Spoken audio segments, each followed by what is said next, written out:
Okay, so this video is not just political arguments, but I mean, I like to use this strategy to win any argument.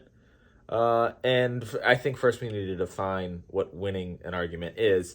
Winning an argument, in my opinion, is not proving the other person wrong. That's not the goal. That's only the goal if the other person is wrong. There's going to be plenty of times in all of our lives where we are 100% convinced of something. Or better yet, I think a big turning point in a lot of people's lives is when they are 100% certain of something. You know something to be fact. You know that the earth is round, don't you? You do know that, right? You know that Dennis Business is the best skater. You know that brown and light blue is the best color combination. These are facts. These are undisputable facts. And then all of a sudden, out of nowhere, you find out that what you are certain of is wrong. And I think that's pretty jarring for most people. And if you haven't experienced that yet, where you know something to be fact and it turns out to not be fact, get ready for it because it is important, first of all. And I think one of the things that's pretty common for people to experience first with this is a lot of people are certain that their parents are a certain way, a certain goodness in their parents, let's say. This isn't everyone, but a lot of people. And then they find out that their parents are just people with flaws of their own, sometimes more than others. And that can be kind of jarring. So the point of winning the argument is not to prove the other person wrong. It's to be on the right side of the argument. And sometimes you're going to go into an argument and you're going to be completely wrong and they're going to be right. And the whole point of it is for you to get to the right answer. And I think there's just some quick tell signs to navigate around to get to that. So one of the first things that comes up, I would say, is when someone is making a point and they're saying this, and this means this. And the other person changes the subject, or you change the subject, or avoid answering the question, that right there is a sign that you should probably just stop the argument because you two are just trying to prove each other wrong. You're not trying to find the right answer. And this happens mostly in politics. People are so politically biased to whichever branch they subscribe to, which is the dumbest thing in the entire world because it's like neither branch is even doing what they're saying they're doing, much less neither of them are that morally sound as far as like what they're trying to stand for and who they're trying to help out, because what they're actually doing is whatever. I definitely tend to keep track of what I'm saying and how I'm interpreting the argument, because sometimes someone will say something that is jarring and is a really good point, and instead of trying to move past it, I want to dissect that good point. Like, okay, well, what do you mean? Where are you getting this information? Blah, blah, blah, blah, blah. You need to go into arguments being fully aware that you could be wrong. A lot of times you're going to go into these arguments with people who aren't willing to be fully wrong. And that isn't always a sign to abort, but there is a certain level of crap that you should put out with before you're like, okay, there is nothing to gain out of this argument for either of us because you are too stubborn to take any of my information and you're not giving me any information or any, at the very least, devil advocate for me to dissect my own opinion and figure out how I actually feel with the information that I have.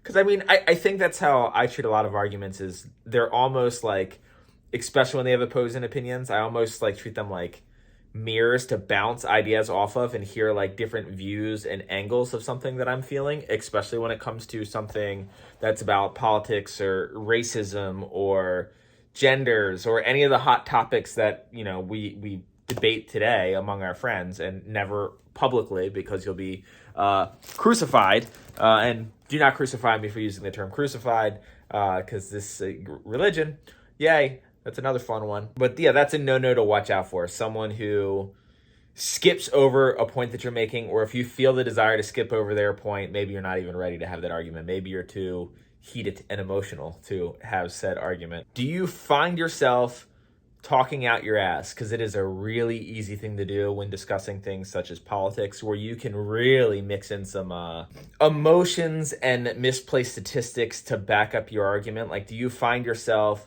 scrambling to find pieces to back up your argument instead of trying to find what the right answer is? Because if you've ever been in an argument where you are the right person, like you have the right answer and the other person doesn't, it is very easy to dissolve their argument by just stating yours and just sort of like kind of like laying it out like as plainly as possible. And their rebuttals are usually pretty easy to pick apart. And if that's not the case, then maybe your case isn't as strong as you probably thought it was. And maybe you should, relook at that. Being humble as possible is like the most important thing in an argument. And when you're arguing against someone who is also trying to be humble as possible in the argument, you can be a cocky son of a bitch. That's fine.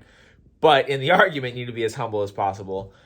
You guys can just go for hours and have discussions. And that's usually the discussions that you have among friends. The issue there, though, is sometimes you're not getting the real nitty gritty of it because people are sugarcoating it because they know what each other's buttons are and they're trying not to press them. So that's why personally I like having these debates with someone that I don't know that well, that hopefully has an opposing opinion, because to me, being wrong is like just as good as being right if the other person can prove that I'm wrong. Because it's like, oh, well, now I have more information than I had before. Now this is one plus thing that I'm right about. Whereas before, if I am right in the argument, I'm just right about the same amount of things. So it's kind of a win-win. If I'm right and I can educate someone else on something, well, then now we're both right. And if I'm wrong, you got to be open to being wrong, especially when it comes to politics, because there's so many details and loopholes and all this moral gray area that goes into it, especially when we talk about someone like as polarizing as like Donald Trump, right? Like that is like the name to say right now. And even saying that name, people who are watching this are probably like, "Oh, which side is he on? Is he pro-Trump? Is he anti-Trump?" And I think it is really easy, especially like with my group of friends and the way that I feel about certain things, to have it be very black and white, where it's just like, "Oh, you like Donald Trump? You're stupid."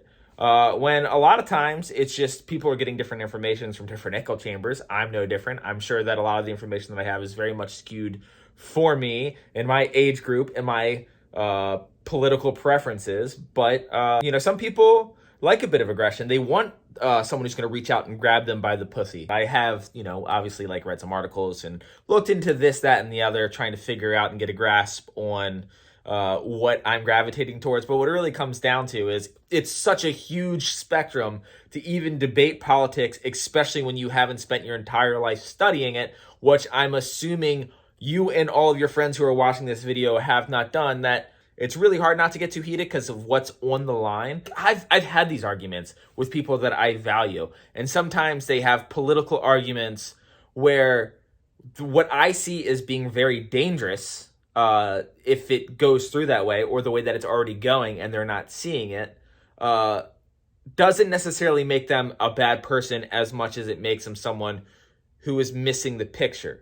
And the same thing can be said for me. There's definitely been times where that was the case. In fact, and maybe I'll upset some people by saying this, I am a firm believer in white privilege. I am very aware of its existence, and I didn't learn about that until about 10 years ago or something like that. So that's not even like the craziest, most recent thing. And how I learned about it was I was dating someone who was like, hey, white privilege, blah, blah, blah. This person was a POC, they were a person of color. And I was like, yeah, I don't believe in that. And this is a person who was affected by racism and has seen, these sort of things take place, and has spent a good bit of time in Baltimore and, this world.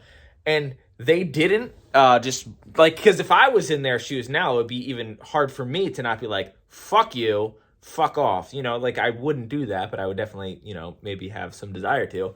But she was extremely patient with me and debated with me for like 2 days. And then I took a day off to contemplate what everything was said. And then on the 4th day, I was just like, oh yeah, like that makes sense. You're right. Like it took me time to step out of everything that I have been taught from my friends and family of that time to really see outside of it. So if she would have attacked me or reacted to me with like more of a hatred, fierce fist, who knows? I could still be oblivious to like such things. And I'm not saying that you don't have a right to be mad at someone who has a political belief that is damaging and damning to the world. What I'm saying is the likelihood of using anger to get through them is not going to happen.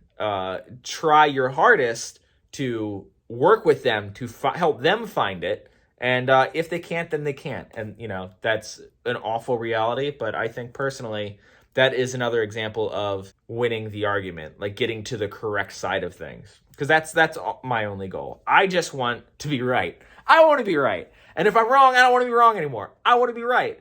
Not because I want to be the best, but because I want to be the best. I want to be the best, and that's all I really want. And I know that's all you want. So that's my spiel on arguments and politics.